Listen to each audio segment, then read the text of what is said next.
আসসালামু আলাইকুম। Advanced learning একাডেমির পক্ষ থেকে সবাইকে জানাই আন্তরিক শুভেচ্ছা ও অভিনন্দন।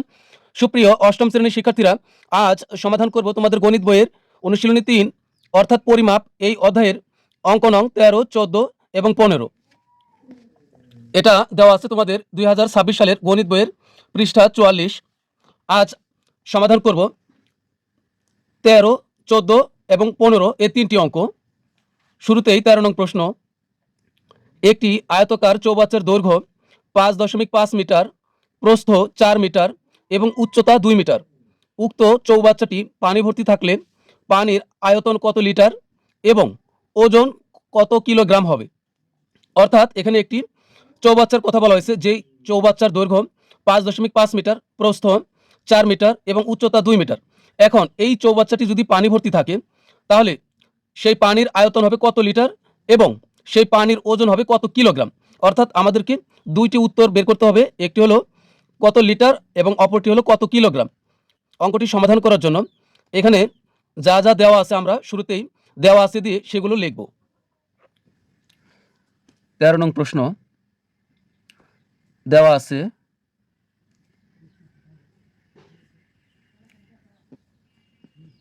চৌবাচ্চার দৈর্ঘ্য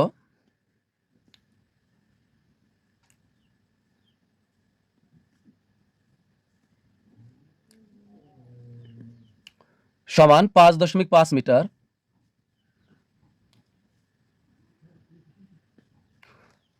চৌবাচ্চার প্রস্থ ৪ মিটার এবং চৌবাচ্চার উচ্চতা। তো ৩ নম্বরটি লেখার জন্য অবশ্যই আমরা এবং ব্যবহার করব। এবং চৌবাচ্চার উচ্চতা সমান হলো ২ মিটার।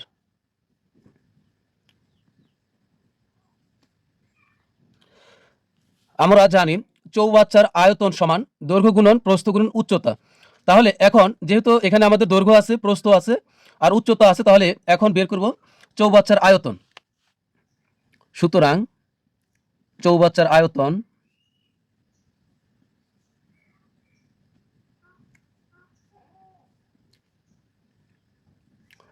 আয়তন এই কথাটি আসলে আমরা কি কি গুণ করব? আয়তনের সময় আমরা পরিমাপের ৩টি মাত্রা গুণ করব, দৈর্ঘ্য গুণন প্রস্থ গুণন উচ্চতা অথবা দৈর্ঘ্য গুণন প্রস্থ গুণন গভীরতা। তো এখানে যেহেতু উচ্চতা আছে, তাহলে আমরা উচ্চতা ব্যবহার করব, গভীরতা ব্যবহার করব না। লিখব যে চৌবাচ্চার আয়তন সমান দৈর্ঘ্য গুণন প্রস্থ গুণন উচ্চতা। তাহলে এখানে আমরা সরাসরি দৈর্ঘ্য যেটা আছে আমরা ঠিক সেটি লিখব, ৫.৫ গুণন প্রস্থ হলো ৪ মিটার আর উচ্চতা হলো ২ মিটার। ব্র্যাকেট দিয়ে আয়তন যখন এই কথাটি আসবে তখন এখানে আমরা অবশ্যই ঘন কথাটি ব্যবহার করব। আর ক্ষেত্রফল হলে বর্গ, ঘন এটা মিটার, প্রস্থ মিটার, দৈর্ঘ্য মিটার, সেই কারণে আমরা এখানে ঘন মিটার লিখব। এই সবগুলো আমরা গুণ করে দিব। ৫.৫ গুণ ৪ গুণন ২, তাহলে হবে ৪৪ ঘনমিটার। আমাদের কাছে উত্তরটি চেয়েছিল হলো লিটারে এবং কিলোগ্রামে। তো শুরুতে এখন আমরা এই ঘনমিটারকে আমরা লিটারে প্রকাশ করব। আমরা জানি ১,০০০ লিটার সমান হলো ১ ঘনমিটার, অর্থাৎ ১ ঘনমিটার সমান ১,০০০ লিটার। তার মানে ঘনমিটার হচ্ছে অনেক বড় লিটারের চেয়ে। যখন আমরা বড় একক থেকে ছোট এককে যাব, তখন আমরা গুণ করব। ঘনমিটার বড় আর লিটার হলো ছোট, তাই আমরা ঘনমিটারকে লিটার বানানোর জন্য ১,০০০ দ্বারা আমরা গুণ করব। তো এখানে এই ৪৪-এর সাথে গুণ করব ১,০০০, ৪৪ গুণন ১,০০০, ব্র্যাকেট দিয়ে এখানে আর ঘনমিটার লিখব না, লিখব লিটার। আমরা সাইডে একটি নোট দিব, যেহেতু উপরে ২ ফুটা নিচে ১ ফুটা হলে যেহেতু ১ ঘনমিটার সমান ১,০০০ লিটার। এখানে গুণ করলে ৪৪ আর ১ গুণ করলে ৪৪ই হবে, আর শেষে ৩টি শূন্য, তার মানে ৪৪,০০০ লিটার। এটি কিন্তু আমাদের প্রথম অংশের উত্তর। তো এটি হলো একটি উত্তর। এরপরে আমরা বের করব কিলোগ্রাম। আমরা জানি 1 লিটার বিশুদ্ধ পানির ওজন হলো 1 কিলোগ্রাম। অর্থাৎ যেহেতু 1 লিটার যেহেতু 1 লিটার সমান 1 কিলোগ্রাম, তাহলে এখানে আমরা কত লিটার পেয়েছি? ৪৪,০০০ লিটার। এই ৪৪,০০০ লিটার সমান তাহলে কত কিলোগ্রাম হবে? এখানকার 1 সমান এখানকার 1, তাহলে এখানকার ৪৪,০০০ সমান এখানকার ৪৪,০০০ই হবে কিলোগ্রাম। তাহলে এটি কিন্তু উত্তর হবে। এখন আমরা এই বাকি অংশটুকু করব। তো এখন এখানে লিখব যে আমরা জানি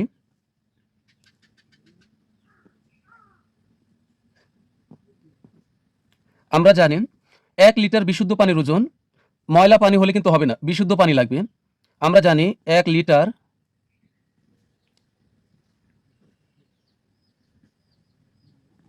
বিশুদ্ধ পানির ওজন সমান 1 কিলোগ্রাম।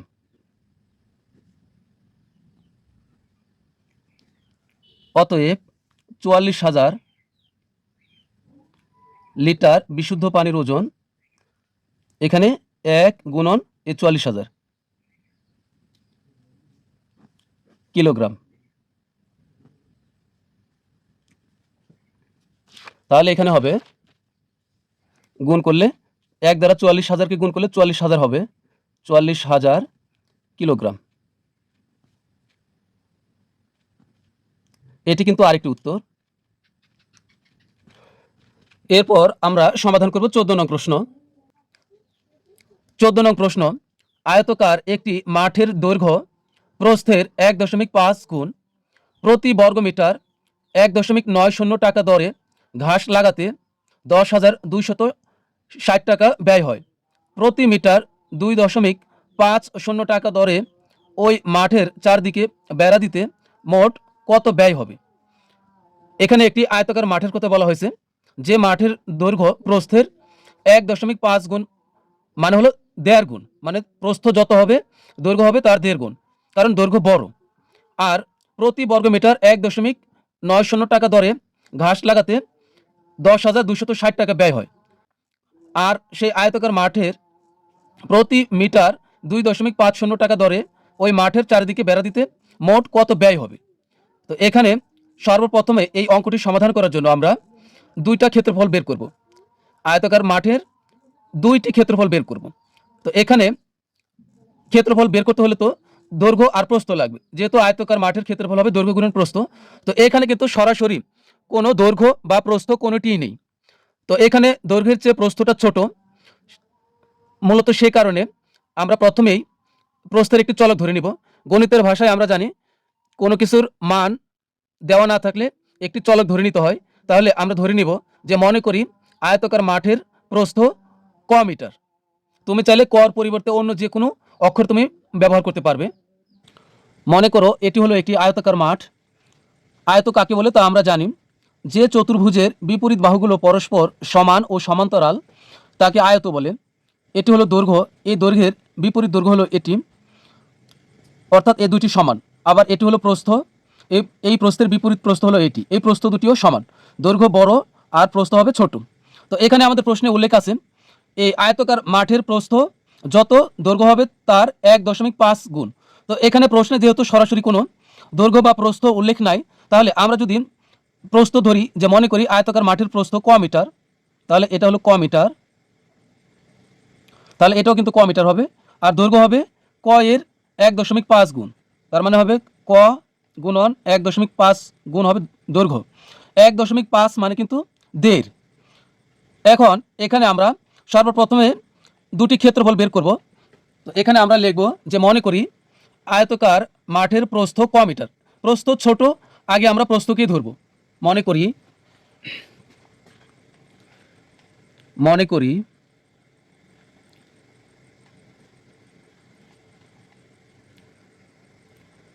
আয়তকার মাঠের প্রস্থ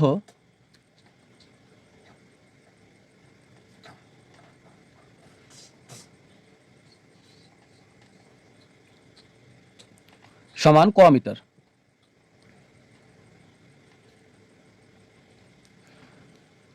অতএব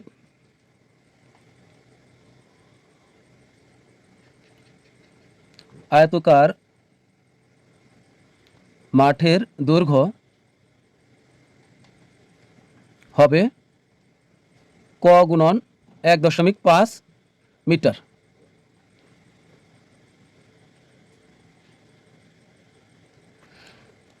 অতএব আয়তকার মাঠের ক্ষেত্রফল হবে দৈর্ঘ্য গুণন প্রস্থ। আমরা জানি আয়তকার মাঠের ক্ষেত্রফল হলো দৈর্ঘ্য গুণন প্রস্থ। অতএব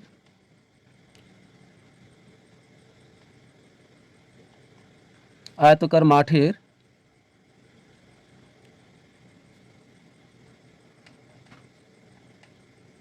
ক্ষেত্রফল সমান দৈর্ঘ্য গুণন প্রস্থ। তো আমরা সূত্র লিখলাম না, সরাসরি আমরা মানগুলো বসাই দিই। এখানে দৈর্ঘ্য হলো ক গুণন 1.5, এটা হলো দৈর্ঘ্য, গুণ হবে প্রস্থ, প্রস্থ হলো শুধু ক।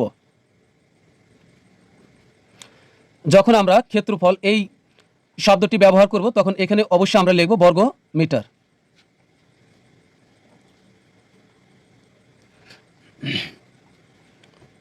এখানে ক আর ক গুণ করলে হবে ক স্কোয়ার, তবে সংখ্যাটি আমরা আগে লিখব 1.5 আমরা আগে লিখব, এরপরে ক ক গুণ করলে হবে ক স্কোয়ার। তার মানে এটি হলো একটি ক্ষেত্রফল।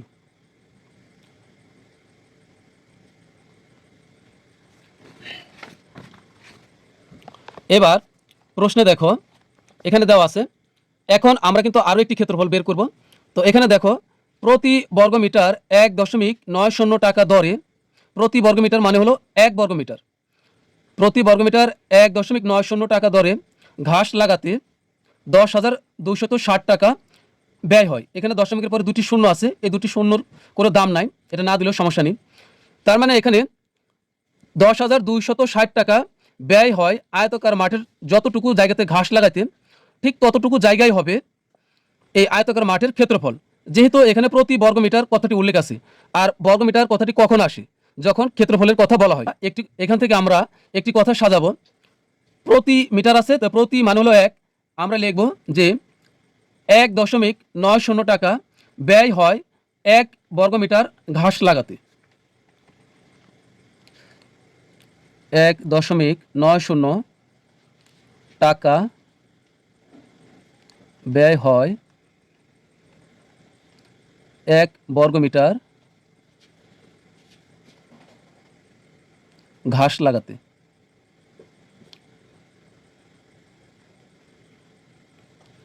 অতএব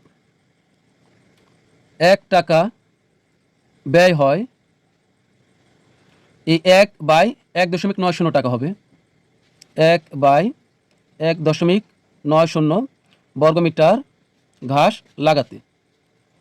অতএব 10,260 টাকা ব্যয় হয়, এই 1-এর সাথে এই 10,260 গুণ হবে, তাহলে এখানে 1 গুণন 10,260 বর্গমিটার ঘাস লাগাতে, আর নিচে হবে 1.90। তো এখানে আমরা ভাগ করব, 1 দ্বারা 10,260কে গুণ করলে 10,260 হবে, আর এটাকে আমরা 1.90 দ্বারা ভাগ করব। 10,260 ভাগ 1.90, তাহলে হবে 5,400 বর্গমিটার, এই যে বর্গমিটার ঘাস লাগাতে।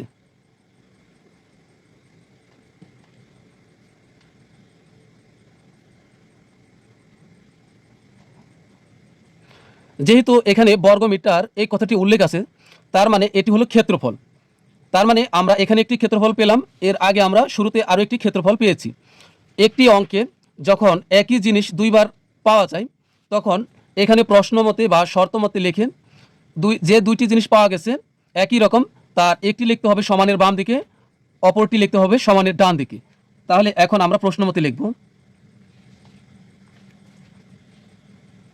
প্রশ্ন মতে আমরা একটি ক্ষেত্রফল পেয়েছি 1.5 ক স্কোয়ার বর্গমিটার, 1.5 ক স্কোয়ার সমান অপর ক্ষেত্রফল হলো 5,400 বর্গমিটার। তাহলে এটা লিখবো এখানে 5,400 বর্গমিটার। তো এখানে আর কিছুই লিখতে হবে না, বা আমরা ক স্কোয়ার রেখে দিব এখানে। আর এখানে যে 1.5 আছে, এটা কিন্তু ক স্কোয়ারের সাথে গুণ আকারে আছে, তাহলে এটা আমরা ওই পাশে পাঠাইলে ভাগ হবে, অর্থাৎ নিচে চলে যাবে। তাহলে এখানে হবে 5400 ভাগ হবে 1.5। তো এটাকে আমরা ভাগ করব, ভাগ 1.5 সমান হবে 3600 বা ক স্কোয়ার সমান 3600। এখানে আমাদের ক স্কোয়ারের প্রয়োজন নেই, এখানে আমাদের ক স্কোয়ারের কোনো প্রয়োজন নেই, আমাদের লাগবে ক। তাহলে আমরা এই স্কোয়ার উঠাই দিব, শুধু ক লিখলাম। স্কোয়ার উঠানোর কিন্তু নিয়ম আছে, নিয়মটি হলো তুমি যখন সমানের বাম দিক থেকে স্কোয়ার উঠাই দিবে, এর বিনিময়ে সমানের ডান দিকে তুমি যখন সমানের বাম দিক থেকে স্কোয়ার উঠাই দিবে, তাহলে সমানের ডান দিকে যে সংখ্যা বা অক্ষর যা থাকবে তার উপরে এই রুট বসবে। তাহলে এই 36-এর উপরে হবে রুট। এখন এই 3600-কে যদি আমরা রুট করি তাহলে কত হবে?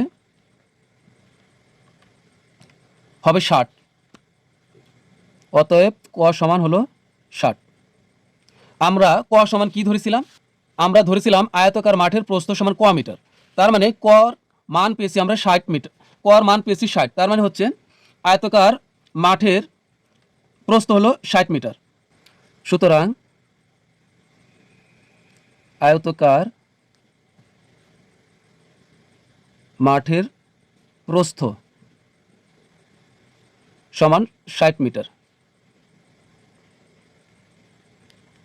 সুতরাং আয়তাকার মাঠের দৈর্ঘ্য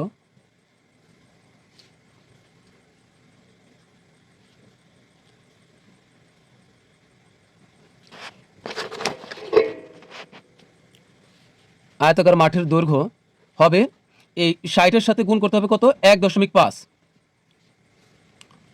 60 গুণ 1.5 মিটার, অথবা 1.5-এর সাথে তুমি 60 গুণ করলে হবে, গুণ 1.5 তাহলে হবে 90 মিটার।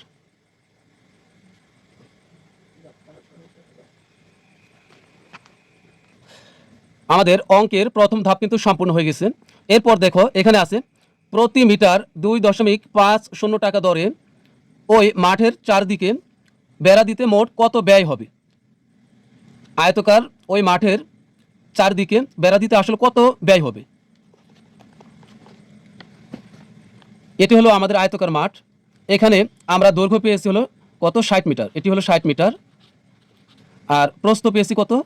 প্রস্থ পেয়েছি আমরা দৈর্ঘ্য পেয়েছি হলো 90 মিটার।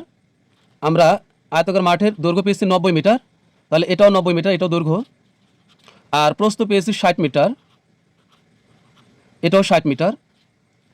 এখন আমরা এই 90 যোগ 60 যোগ 90 যোগ 60 সমান হবে 300।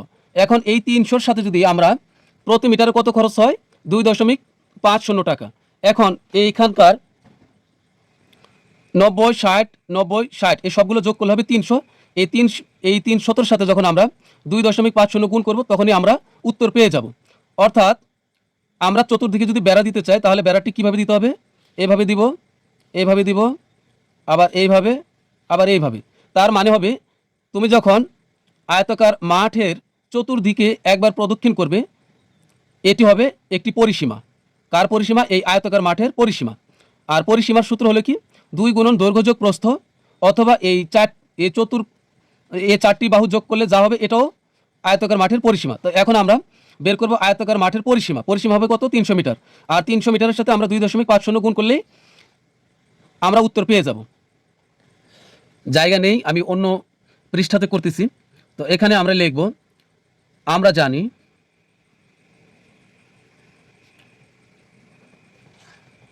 আয়তাকার মাঠের পরিসীমা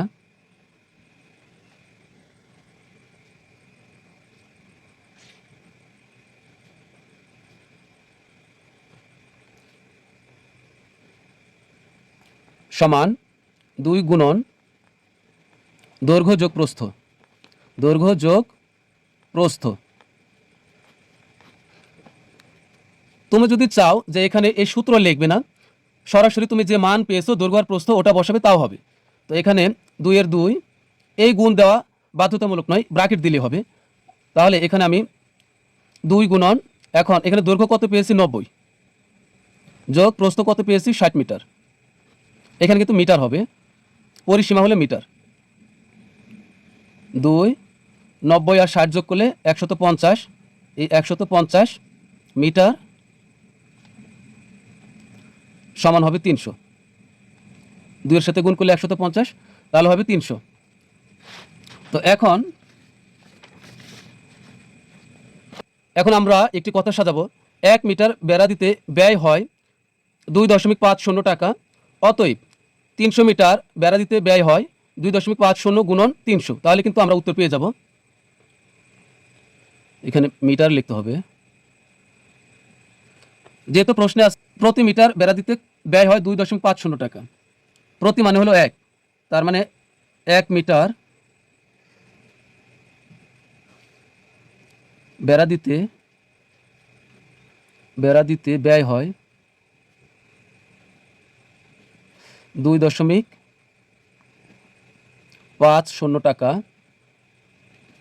অতএব এই 300 মিটার, অতএব 300 মিটার বেড়া দিতে ব্যয় হয়, তাহলে এখানে আমরা গুণ করব 2.50 গুণন 300, এখানে আগে 300 গুণ পরে 2.50 দিলে তাও হবে, সমস্যা নেই। এখানে গুণ করলে হবে 300 গুণ 2.50, তাহলে হবে 750 টাকা, 750 টাকা। তা আমরা লিখে দিব উত্তর ওই মাঠের চারদিকে বেড়া দিতে 750 টাকা ব্যয় হবে। ওই মাঠের চারদিকে বেড়া দিতে 750 টাকা ব্যয় হবে।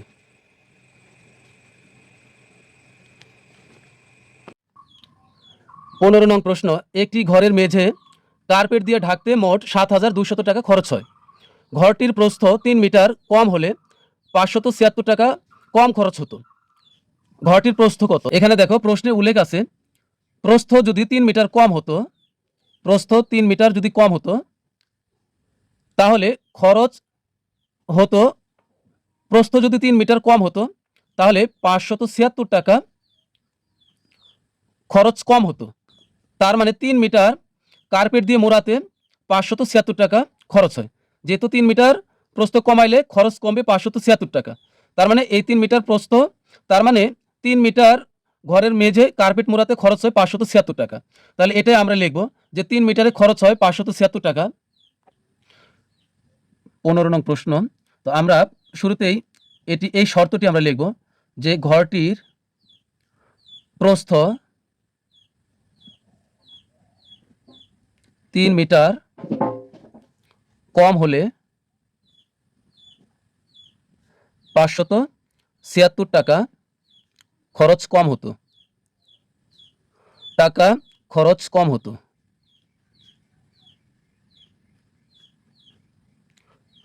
তার অর্থ হলো যে 3 মিটারে খরচ হয় 576 টাকা, 3 মিটারে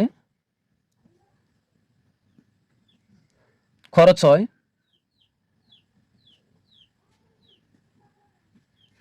576 টাকা,